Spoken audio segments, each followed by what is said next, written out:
नमस्कार, स्वागत आहे सर्वांचं आपल्या यूट्यूब चॅनलवरती. संजय गांधी निराधार अनुदान योजनेच्या लाभार्थ्यांसाठी अतिशय महत्त्वाची माहिती व्हिडिओच्या माध्यमातून आपण जाणून घेणार आहोत. पहा, लाभार्थ्यांच्या खात्यामध्ये मे महिन्यामध्ये अतिरिक्त रक्कम जमा करण्यासंदर्भात या व्हिडिओच्या माध्यमातून आपण माहिती पाहणार आहोत. त्यामुळे नक्कीच व्हिडिओ महत्त्वाचा असणार आहे, शेवटपर्यंत पाहणं गरजेचं आहे. सोबतच चॅनलवर पहिल्यांदा व्हिडिओ पाहत असाल तर नक्की चॅनलला सबस्क्राईब करून ठेवा, जेणेकरून या योजनेच्या अशाच अपडेट तुम्हाला वेळेवर मिळत राहतील. चला मग सुरुवात करूया आजच्या या व्हिडिओला आणि जाणून घेऊया महत्त्वाची माहिती मे महिना हप्ता वाटप संदर्भात, त्याबरोबरच अतिरिक्त रक्कम जमा करण्यासंदर्भात.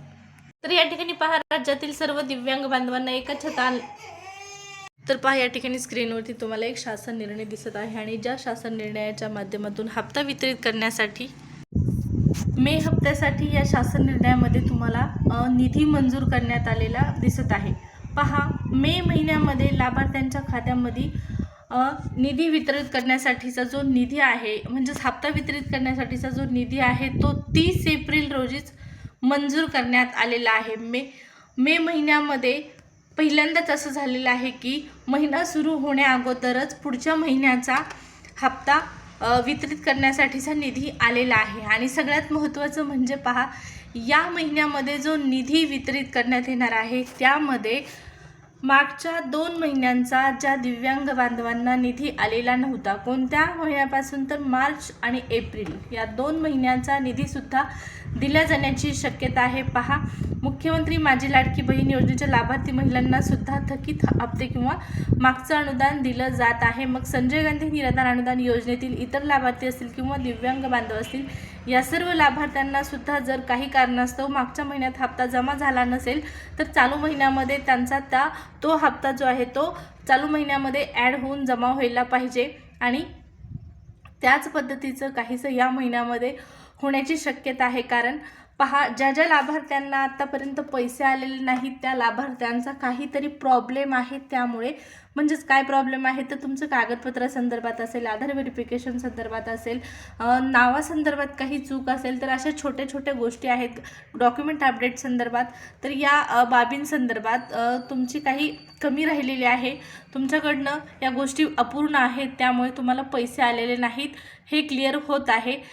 मे महिन्यामध्ये निधी मंजूर झालेला आहे. एप्रिल महिन्यामध्ये सुद्धा जो निधी मंजूर झालेला होता त्या निधीपैकी फक्त आणि फक्त 30% निधी वितरित केला गेलेला आहे. याचाच अर्थ बऱ्याच लाभार्थ्यांना, अर्ध्यापेक्षा जास्त लाभार्थ्यांना एप्रिलमध्ये सुद्धा हप्ता जमा झालेला नाही आणि म्हणूनच निधी मंजूर आहे, वितरितसुद्धा तो केला जात आहे. फक्त आणि फक्त तुमच्या ऑफिशियल बाबी पूर्ण असणं गरजेचं आहे, तेव्हाच हे पैसे तुम्हाला येणार आहेत. त्यामुळे सर्व लाभार्थ्यांना कृपया तातडीची विनंती असणार आहे, तुम्हाला हप्ते हवे आहेत तर या सर्व गोष्टी, या सर्व बाबींकडे लक्ष देणं गरजेचं आहे. तहसील कार्यालयामध्ये, तालुका स्तरावरती तहसील कार्यालय आणि जिल्हा स्तरावर जिल्हाधिकारी कार्यालय यांच्या माध्यमातून पहा, आता योजनेच्या लाभार्थ्यांना लाभ जो आहे तो देण्याची जबाबदारी राज्य सरकारच्या माध्यमातून सोपवण्यात आलेली आहे. त्यामुळे नक्कीच तुम्ही तुमच्या थकीत हप्त्यांसंदर्भात, मागच्या हप्त्यांसंदर्भात त्या ठिकाणी जाऊन चौकशी करू शकता. नेमका हप्ता कुठं अडकलेला आहे, का जमा होत नाही, याची माहिती तुम्हाला जाणून घेणं गरजेचं आहे. आणि ती माहिती जाणून घेतल्याशिवाय ज्या गोष्टी अपूर्ण आहेत त्या पूर्ण केल्याशिवाय तुम्हाला हप्ता जमा होणार नाही. राज्य सरकारकडून काहीही अडचण नाही, फक्त आणि फक्त तुमच्या स्तरावरती तुम्हाला पैसे येण्यासाठी तुमच्याकडून काही गोष्टी कमी आहेत, त्या पूर्ण झाल्याशिवाय हप्ता जमा होणार नाही, हे आता क्लिअर होत आहे. मे महिन्यामध्ये हे पैसे तुम्हाला तेव्हाच येतील ज्यावेळेस तुमच्या या ऑफिशियल गोष्टी पूर्ण होतील. पहा, या योजनेमध्ये लाभ अधिक सुलभतेने आणि सर्वांना व्यवस्थितरित्या वितरित करण्यासाठी तालुका स्तरावर तहसीलदार आणि जिल्हा स्तरावर जिल्हाधिकारी यांच्याकडे आता जबाबदारी सोपवण्यात आलेली आहे. त्यामुळे नक्कीच या योजनेची अंमलबजावणी अधिक प्रभावीपणे होणार आहे, सर्वांना पैसे जमा करण्यात येणार आहेत. पहा, आता सध्याला माहिती मिळालेली आहे, एप्रिलमध्ये जे अनुदान मंजूर करण्यात आलेलं होतं त्या अनुदानापैकी फक्त 30%पर्यंतचाच निधी वितरित केला गेलेला आहे. बाकीचा निधी तसाच आहे, लाभार्थ्यांना आणखीन जमा झालेला नाही.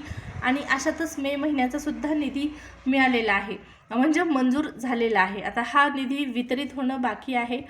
हा निधी कधी वितरित होईल तर पोर्टलवरती तारीख आल्यावर, तारीख आणखीन आलेली नाही, पण तारीख येण्यापूर्वी तुम्हाला या गोष्टी जाणून घेणं गरजेचं आहे. तुमच्या हप्ते तुम्हाला मिळत नसतील व्यवस्थितरित्या, तर तुमची सगळे डॉक्युमेंट म्हणा किंवा तुमच्या ऑफिशियल गोष्टी ज्या आहेत त्या चेक करून घ्या, जेणेकरून तुमच्या चुकीमुळे, तुमच्या काही अपूर्ण बाबींमुळे, गोष्टींमुळे तुम्हाला हप्ता मिळत नसेल तर लवकरात लवकर त्या पूर्ण करून घ्या, जेणेकरून हप्ता वितरण सुरू झाल्याच्या नंतर तुम्हाला हे पैसे मिळतील.